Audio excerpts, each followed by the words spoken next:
কিন্তু ডিম ছোঁড়া, গোবর ছোঁড়া এগুলো পার্টির কর্মসূচি নয়, এগুলো আমরা চাই না।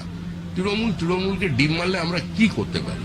আমাদের কিছু করার নেই এখানে। কিন্তু অপরাধীদের স্থান হয় জেলের ভেতরে আর না হলে আকাশের ওপরে। এতে যা কিছু ব্যবস্থা নেবার আমাদের রাজ্যের যিনি স্বরাষ্ট্রমন্ত্রী আছে নেবে, প্রশাসন আছে নেবে। আমি দলের কথা বলতে পারি, সরকারের কথা নয়।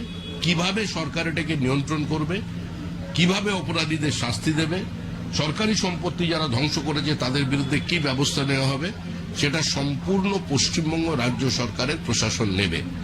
আমরা দলগতভাবে এই ধরনের রাজনীতিকে ঘৃণা করি। আমরা এই ধরনের রাজনৈতিক সংস্কৃতির বাইরে পশ্চিমবঙ্গ বার করে আনতে চাই। দেখুন, কনস্পিরেসি যারা করেছিল দীর্ঘদিন ধরে তাদের মানুষ সরিয়ে দিয়েছে। অবশিষ্ট দু চারটে ছিটে ফোটা তো থাকবেই, সম্পূর্ণ তো সাফ করা যাবে না।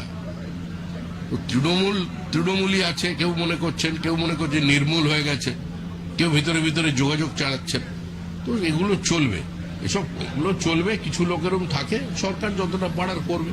কিন্তু ডিম ছোঁড়া, গোবর ছোঁড়া এগুলো পার্টির কর্মসূচি নয়, এগুলো আমরা চাই না।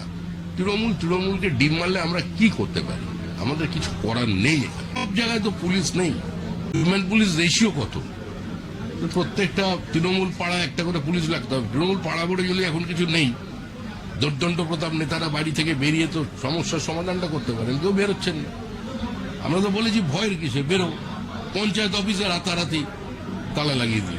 মানে ভোট গণনা শেষ হয়নি, মমতা বন্দ্যোপাধ্যায়ের ছবি খুলে নিল। যারা চা জল দেওয়া ছাড়া কোনো কিছু করতে পারতো না, তারা মমতা ব্যানার্জির নেতৃত্বে কাউন্সিলর, পঞ্চায়েত প্রধান হয়ে গিয়েছিল। সেই মমতা বন্দ্যোপাধ্যায়কে বিকেল 4টে পর্যন্ত হৃদমাজারে রাখতে পারলো। দেখলেন তো অবস্থা। শ্যামাপ্রসাদের মূর্তি, সুভাষ বোসের মূর্তি 10 বছর অন্ধকার ঘরে পড়ে থাকলো। বললো এখানে মূর্তি লাগালে গুলি করে দেবো, এই স্পেস সার্কেলের পাশে। এখন যারা বলেছিল গুলি করে দেবো, সে এখন ভেতরে। পুলিশ বলছে এখন পর্যন্ত 200 কোটি টাকা পেয়েছে। এরাই তো সমাজের মাথা ছিল। বড় বড় কাট আউট লাগতো, এদের হাসি মুখের ছবি, এদের জন্মদিনের শুভেচ্ছা। চাইতে তো পারি, চাওয়ার তো কোনো নেই। আমিও তো চাই যে আমি আরো 6 ইঞ্চি লম্বা হতে, কিন্তু তা বলে কি হবো? আমি যেরকম আছি সেরকমই থাকবো।